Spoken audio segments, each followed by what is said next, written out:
Tšei ke ditaba tša sepedi tša SABC 2 go tšwa ka Auckland Park, Johannesburg. Ditlhogo tša tšona ke tše. You say in so many words, at the time, reference was to the other faction. How does that suddenly change? I don't understand. Major General Richard Shibiri o gadikilwe ka dipotšišo mabapi le go hlatholla gore o ra bomang ge a re ba lehlakore le lengwe bao Shadrack Sibiya a bego a ba nyakela tshedimošo ya molato wa polao ya Armand Swart wo o amanago le leloko la sehlopha sa digongwana tša bosenyi KT Molefe. We are working on an electricity pricing policy. I had made a public commitment that by end of April we should be out in the public and we'll put all of these permutations. Tona ya motlagase Kgosientsho Ramokgopa o amogetše gore theko ya motlagase e bitša mašeleng a godimo.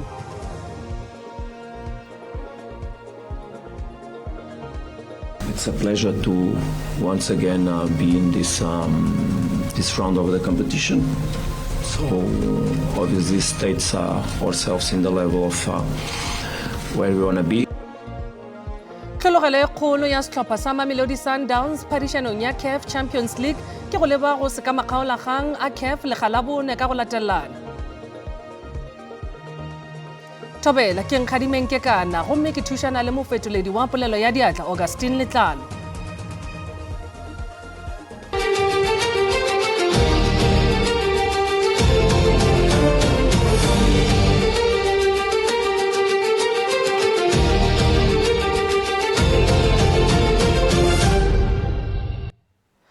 Tlhogo ya lefapha la bosenyi bjo bo rulagantšwe go lekaleng la sephodisa yo ga bjalo a fegilwego Major General Richard Shibiri o gadikilwe ka dipotšišo mabapi le go hlatholla gore o ra bomang ge a re ba lehlakore le lengwe bao motlatša mokomišenare wa maphodisa yo a fegilwego a bego a ba nyakela tshedimošo ya molato wa polao ya Armand Swart wo o amanago le leloko la sehlopha sa digongwana tša bosenyi KT Molefe. Se se utollotše poledišanong ya mogala ka la 16 kgweding ya Manthole magareng ga Shibiri le Tlhatse A e le go seo se fapanego le pego ya peleng mo a ganeditšego ditatofatšo tša tshedimošo yeo e tšweletšego poledišanong yeo. Kgatišo ka Tlhatse A magareng ga gagwe le Major General Richard Shibiri mo Shibiri a bego a nyaka tshedimošo ka ga molato wa polao ya Armand Swart a e nyakela Lieutenant General Shadrack Sibiya gore a e fetišetše go bao a ba bitšago lehlakore le lengwe e sekasekilwe nakong ya ditheeletšo ka khomišeneng. Tabakgolo e be e le gore na ba lehlakore le lengwe ke bomang. Shibiri o thomile ka gore ke lephaga le lengwe ka sephodiseng la ga Sibiya e fela a fetola mawa ka la gore ke ba lapa la leloko la segongwana sa bosenyi Katiso KT Molefe. I have difficulty understanding how that can, upon engagement in this commission yesterday, how that can suddenly change to the family. You say in so many words, at the time, reference was to the other faction. How does that suddenly change? I don't understand. Khomišene le go le bjalo e hweditše gore go fetola mawa go a makatša ka baka la hlathollo ya Shibiri ka ga lehlakore le lengwe gomme tlhalošo ya gagwe e tsoša dipotšišo di gana go fela ka ge go makatša gore ba lapa la Molefe ba nyaka bjang tshedimošo mo le a šetše a tšweletše pele ga kgorotsheko nakong ya kgatišo yeo ya mogala. If you're calling on the 16th of December, it's 10 days after his arrest. It's more than a week after, or just a week after his first appearance. The family know where he's been. He's already appeared in court. So it just seems to me, again, that it is implausible that that call on the 16th of December was this inquiry or a follow-up on this inquiry, because by then it should be a done deal. Everybody knows what the position is regarding Mr. Molefe. Ge Bohlatse bo akanya gore go bolelwa ka Big 5 e le go maloko a digongwana tša bosenyi nakong ya ge go bolelwa ka ba lehlakore le lengwe Shibiri o ganne a sa metše mare. What is the primary reason that you are referring to them as a group of 5? It can't just be because they have companies together. I'm saying they were a group of 5 partners, according to information, and that is what I said even today, to say information I got that the arrested person, he was belonging to the group of the deceased. and they were about 5. They are having also companies. ditheletšo di sa tšwela pele.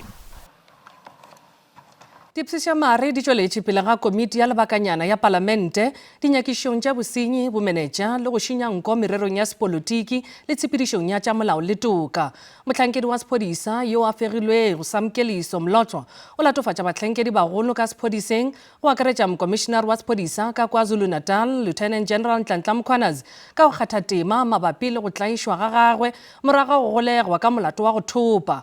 Mlotshwa o bolela gore o bethilwe a go bošwa le go gapeletša go fana ka bohlatse morago ga gore a gane go amogela šunya ya diranta tše dikete tše 200 go reretša motho ka molato wa polao goba wa go thopa. Mlotshwa o boditše maloko a palamente gore bahlankedi bagolo ba maphodisa ba be ba amega thwi go ditatofatšo tša tlaišo ya gagwe ge a be a le ka tlase ga tlhokomelo ya maphodisa. O ile a šupa ditatofatšo tša peleng tšeo di dirilwego nakong ya seboka sa babega ditaba ka letšatši la boselela Mosegamane mo a boletšego gore bobedi bja bakomišenara ba setšhaba le profense ba be ba le gona. I quote from his testimony before the ad hoc committee and the Madlanga commission. General Masemula was at the gate of prison, I close quote. The evidence before you will show that not only was General Masemula before the gates of prison, but so was Lieutenant General Nhlanhla Mkhwanazi, due to his direct participation in the torture. Mlotshwa o tšwetše pele ka ditatofatšo tša gore tiragalo ya tlhaselo ya gagwe ile ya latela ka ge a ganne go amogela tšhelete ya tsogo le kobong ya go lekana diranta tše dikete tše 200 go tatetša motho o mongwe molatong wa go thopa wa maemo a godimo. General Masemula has failed to execute his duties in disciplining General Mkhwanazi because he was part of the people who assaulted and tortured us on the 9th of December. O hlalositše gape ka ditatofatšo tša kgobošo ya gagwe o re o ile a gapeletšwa go hlobola le go kotama pele ga balatofatšwa le yena nakong ya ge a botšološišwa. O re taelo yeo e be e tšwa go bahlankedi ba maphodisa go akaretšwa le Mkhwanazi. I was told by the provincial commissioner to undress till I was naked. I was instructed to squat before my co-accused private part and ask me to tell who the person that entered the room was by Lieutenant Colonel Govenda. In this instruction, I was instructed by Lieutenant General Mkhwanazi to squat in front of the accused number 1's private part. Go letetšwe gore Masemula le Mkhwanazi ba tla tšwelela pele ga komiti ya palamente bekeng ye e tlago. Moetapele wa Congress of the People Musiwa Thera Lekota o tla bolokwa ka Bloemfontein go sasa polokong ya go ikgetha ya mmušo ya legoro la bobedi. Tonakgolo ya mathomo ya Free State gape le tona ya peleng ya Sešole o tlhokagetše bekeng ya go feta a ena le mengwaga 77. Le hono setopo sa gagwe se išitšwe kerekeng ya St. Rose of Lima Roman Catholic Church ka Bloemfontein. Go tloga fao se rwaletšwe lapeng la gagwe fao a amogetšwego ka setšo. Go letetšwe gore motlatša mopresidente Paul Mashatile a fe polelokgolo go sasa. Bapresidente ba Maloba Thabo Mbeki le Kgalema Motlanthe ba gare ga bahlomphegi bao go letetšwego gore ba tsenele tirelo ya poloko. Tona ya mohlagase Kgosientso Ramokgopa o amogetše gore theko ya mohlagase e bitša mašeleng a godimo. Go le bjalo o bolela gore mmušo o šogana le melawana ya theko ya mohlagase yeo magareng ga tše dingwe e tla kgwathago ditefelo tše kaone tša mohlagase bakeng sa malapa a go itlhokela. Maikutlo a gagwe a tlage badudi ba Diepkloof go la Soweto ba gwantetše dikantorong tša Eskom ka Soweto ba nyaka ditefelo tšeo di sa fetogego tša dirante tše 350 tšhomišong ya mohlagase. Badudi ba bolela gore theko ya mohlagase e godimo le go palelwa ke go lefela kudu go bao ba sa šomego gabotse. Badudi ba bangwe ba Diepkloof ka Soweto ba ile ba gwantela dikantorong tša Eskom mo ba ile go ba neela lengwalo la dingongorego gareng ga dikgopelo tše dingwe ke tefo ya mohlagase ya kgwedi le kgwedi yeo e beilwego. Ba nyaka gape gore go tsenywa ga dimithara tša mohlagase tše dimsa di emišwe go fihlela ge dipoledišano le ba bolaodi ba mohlagase mabapi le go beiwa ga tefo e lekanetšego yeo e šišintšwego e phetho. ESCOM must stop this prepaid meter installation process until such a time that the conversation with NERSA has been completed, because it would be premature, at least from where we are seated, for ESCOM to continue with that process whilst discussions are taking place. Hilda Dube e le go motsofe wa mengwaga e 72 o re ditifišo tša bjale tša mohlagase di bitša kudu gomme di mo gapeletša go kgetha magareng ga go reka dijo goba mohlagase. O re ke reka mohlagase wa go balela go diranta tše 100 e fela o swarelela matšatši a 2 fela ga re šome re itshepetše tšhelete ya mphiwa fela. O sa le bjale tona ya mohlagase Kgosieng Tshwara-Mokgopa o dumela ge ka nnete mohlagase o bitša theko ya mašeleng a godimo. We are working on an electricity pricing policy. I had made a public commitment that by end of April we should be out in the public, and we'll put all of these permutations for public comment, including that possibility. But I'm not saying that is an answer, because ultimately you must recover your costs and ensure that the surcharge is there to reinvest back into the asset. ESCOM ka Gauteng e gateletse gore e tla tšwela pele ka go tsenya dimithara tša mohlagase tše mpšha go ralala le Soweto. Bjalo ka metla go potšišo ya letšatši re rile go beetšwe ka thoko mašeleng a go feta 823 million go sešolo sa Afrika Borwa go tumulla bosenyi ka medu diprofenseng tše 5 ka nageng go fihla ka la 31 kgweding ya Hlakola išago gomme ra botšiša gore na o bona go thwalwa ga sešole e le tharollo ya bosenyi le go fediša ditiro tša digongwana tša bosenyi ka nageng. Letlakaleng la Facebook Setšhaba Mabunele o re Afrika Borwa ke naga yeo bosenyi bo dirwago ke baetapele bao re ba tshepilego gore ba tla tlhankela naga. Ke a gana gore bosenyi bo ka se tsoge bo fedile ge boetapele bja naga ye bo sa latele dikelo. Ana Mokgopo yena o re ke kwa ke tlelwa ke meemelo ka ge sešole se tlo thušana le maphodisa go tumulla bosenyi le go fediša bogongwana ka mona nageng. Letlakaleng la X Shoki Magapa o re nkabe tšhelete yeo e beetšwe dikgoro ka moka gobane tlhokego ya mešomo e atile mafapheng ka moka e sego go sešole fela. Michael Morobane yena o re ke bona e le tharollo e kgolo go tliša sešole mo diprofenseng bosenyi bo tla fokotšega kudu mo nageng ya rena.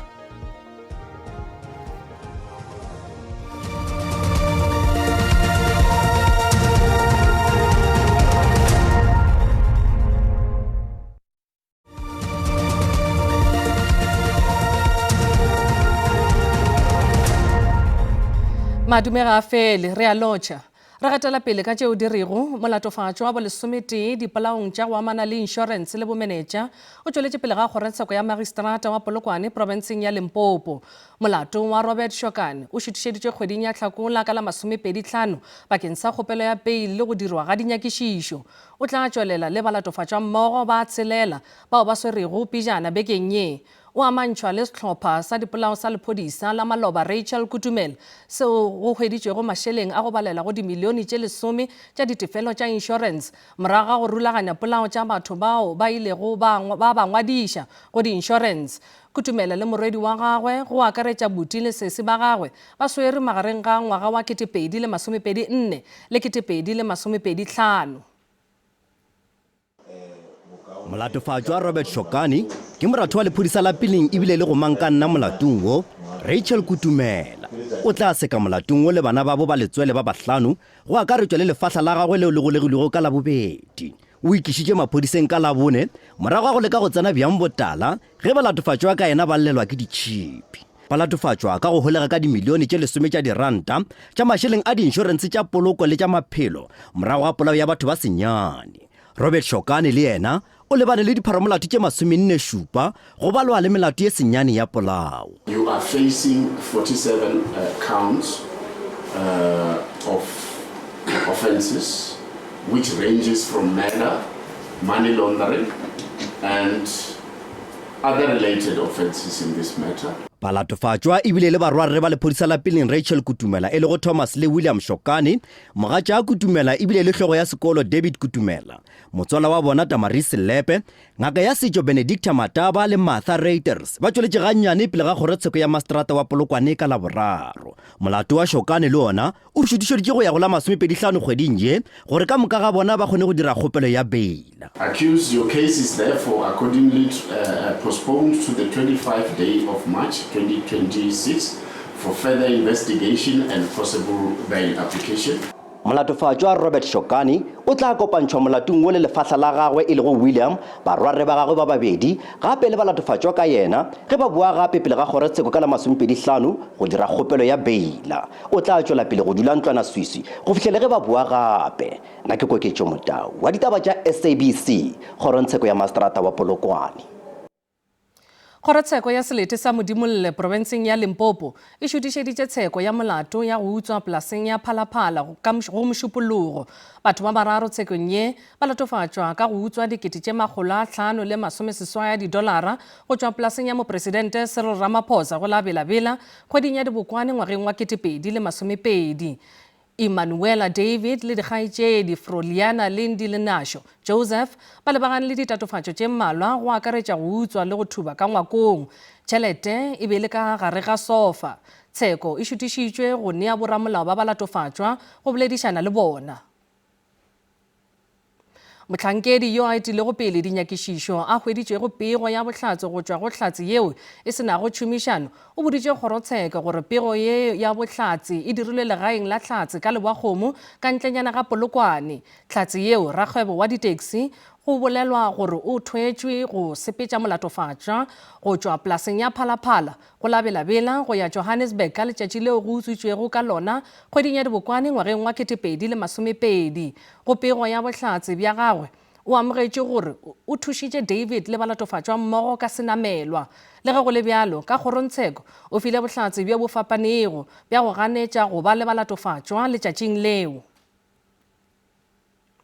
Motlatša mopresidente Paul Mashatile le tona ya merero ya hlabollo ya dinagamagae Mzwanele Nyonso ba neelane ka mangwalo a tumelelo ya bodulo le naga go lapa la ga Motshweni ka Secunda provinseng ya Mpumalanga le Hono. Lapa le letetše go bušetšwa naga ya lona mengwaga e 20. Polase ye ya dihektara tše 627 ka Grootfontein ka bjale ke ya Salk Marika Communal Property Association yeo e emetšego malapa a 18 le bahulegi ba 36. Go bile le ditiragalo tša lethabo ge ba lapa la ga Motshweni ba bušetšwa naga ya bona yeo ba e lobilego mengwageng ya bo 1900 ka morago ga go leta mengwaga ya go iša go ye 20. Lapa la ga Motshweni le ile la amogela lengwalo la bona la dithuto. Ba ile ba romela dikgopelo tša bona tša naga pele ga nako ya mafelelo ya ngwaga wa 1990 ka fase ga pušetšo ya ditokelo tša naga. Lapa le re naga ga se yona fela selo se bohlokwa ka ge e hlatha motho mo a tšwago gona le bohwa bja gagwe e fela e hlathwa bjalo ka mothopo wa tša temo. You know, when I can talk about landless disposition is so difficult to explain. The magnitude it was having was beyond human comprehension. Bahlankedi ba bolela gore go bušetšwa ga naga ke karolo ye kgolo ya mošomo wa komishene ya pušetšo ya ditshwanelo tša naga yeo e tšwelago pele go rarolla go bušetša naga go beng ba yona ba maleba. Handing over a title deed, it is not about only returning the soil, returning the land. It is about also restoring the dignity of the African people. These people were dispossessed of their land. This land was taken by force from them, but now the government is restoring that dignity. Molekgotlaphetisi wa puso tirišano le merero ya magoši ka Mpumalanga o hlohleleditše baamogedi go se rekiše naga ya bona empa go nyaka thušo go mmušo go netefatša gore ba šomiša naga ya bona ka mokgwa wa go tšweletša.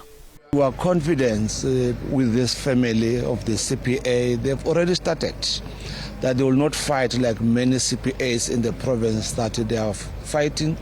Immediately they have received the money and the equipment. Motlatša mopresidente Paul Mashatile o re tlhahlo e tla fiwa go baamogedi go netefatša gore e šomišwa ka mokgwa wa maleba. There is a committee that then take responsibility for managing these farms and look at and make sure that when the resources come from government are properly accounted for. Go baamogedi motsotso wo ga o bontše fela go bušetšwa ga naga ya bona empa go tsošološwa ga seriti le go hlolwa ga menyetla ye mefsa ya bao ba sa tlago.